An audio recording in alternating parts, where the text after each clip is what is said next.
আমি ভুলি নাই, এই জনমে পেলাম না তো পরকালে চাই, রশি হাতে নিল।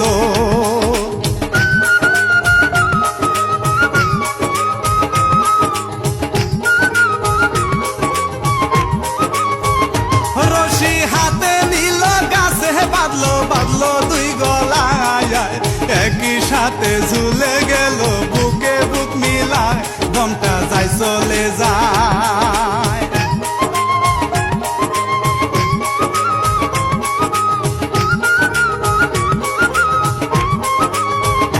দমটা যায় চলে যায় সীমার দিকে, মুমিনে তাকায় চেয়ে দেখে ছটফট করছে মরণ যন্ত্রণায়, পাখি উড়াল দিল।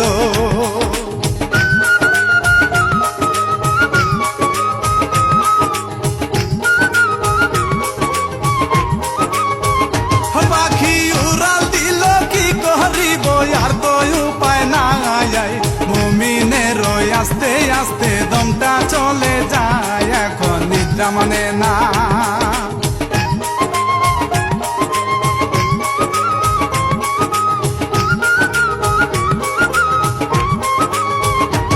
এখন নিদ্রা মানে না, মুদ্রা ঘাট খুদালো বল ভাই, প্রেম মানে না ছোট বড় কোনো যাবে যা, এখন সকাল হলো।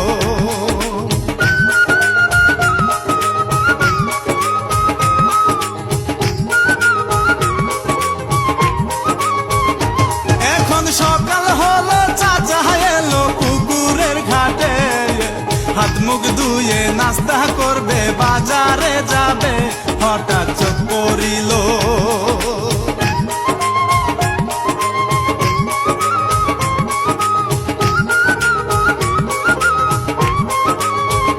হঠাৎ চোখ পড়িল, চেয়ে দেখলো বাগানের দিকে, দুইজন মানুষ ঝুলে আছে গাছের ডালে, চাচা কাছে গেল।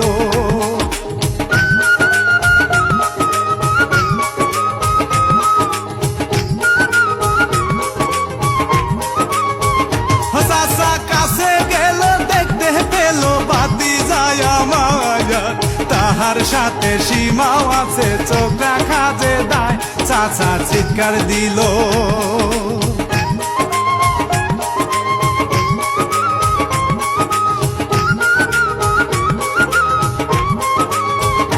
চাচা চিৎকার দিল, লোকজন এলো, কি হয়েছে হায়, চাচা বলে মুমিন সীমা গাছের ডালায়, সবাই দেখতে পেল।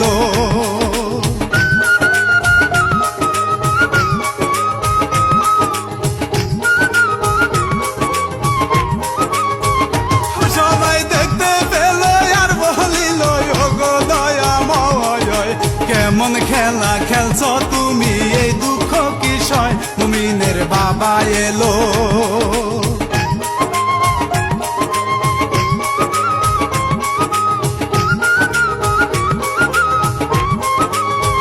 মুমিনের বাবা শুনল, দৌড়াইল, দেখে অস্থির হয়, খবর শুনে পাগল হইল, জনম দুঃখী মায় ছেলেকে দেখতে এলো।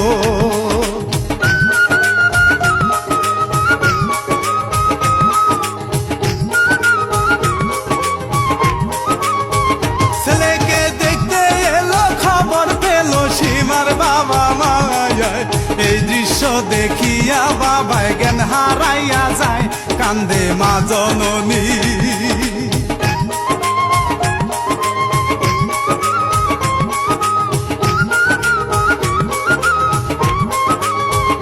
কান্দে মা জননী, চোখের পানি বুক বাসিয়া যায়, কত লোকে বুঝায় মাকে, মাই তো বুঝে নাই, থানায় খবর দিল।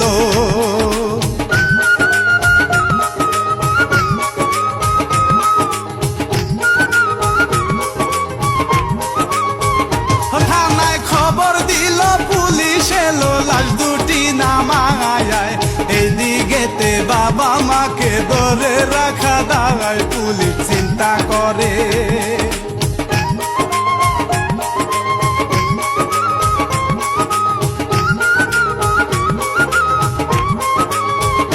পুলিশ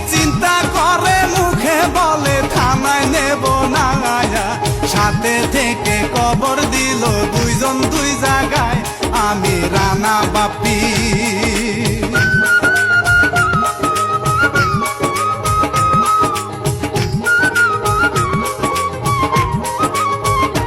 আমি রানা বাপ্পি ক্ষমা প্রার্থী সবারে জানাই, ভুল হইলে ক্ষমা করবেন ধন্যবাদ জানাই মুশারফ বাবুল ভাইকে।